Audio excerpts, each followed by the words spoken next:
Partiti in questo momento con tentativo di Coffee Mail di assumere il comando, lo fa in breve, numero 8, superando Cartier squalificato. Banca Italia San, che rimane in seconda posizione davanti a Cassandra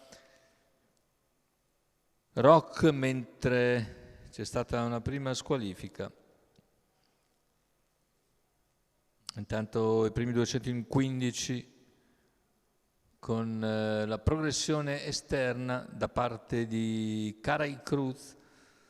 Caray Cruz si porta a ridosso di Coffee Mail dopo 400 metri di gara, Coffee Mail che completa in 31 il quarto iniziale. Seconda posizione sempre per Banca Italia San davanti a Cassandra Rock. Poi più indietro vediamo il numero 7 Kanaka OP e via via tutti gli altri, con la progressione al largo ora anche di Chiquitita. Chiquitita avanza, mentre nelle posizioni di coda è ancora Karatov West.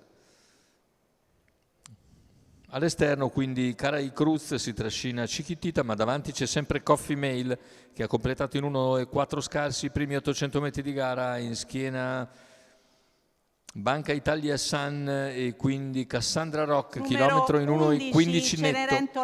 Squalifica intanto per Cenerentola Leo, siamo a 500 dalla conclusione, ora lo spunto in terza corsia da parte di Chiquitita che va su Coffee Mail, impegna a 400 dalla conclusione, i due prendono vantaggio da Banca Italia San con Chiquitita che tende a mettere qualcosa davanti all'avversario, i due alle prese ancora a 250 dalla conclusione. Cerca di riprendersi Coffee Mail, ma Chiquitita insiste nella sua offensiva e si avvantaggia di mezzo cavallo ai 100 conclusivi.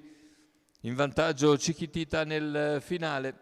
Chiquitita viene a vincere, secondo posto sul palo ancora per Coffee Mail, mentre per il terzo all'interno è Commander Crow che ha ragione degli avversari.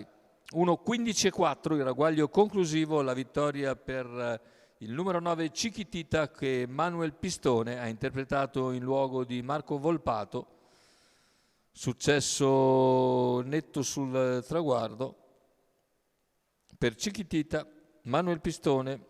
Il training è quello di Manlio Capanna per conto della signora Caterina Dami. È tutto per questo convegno di corse dall'ippodromo Arcoveggio. L'appuntamento è per giovedì prossimo.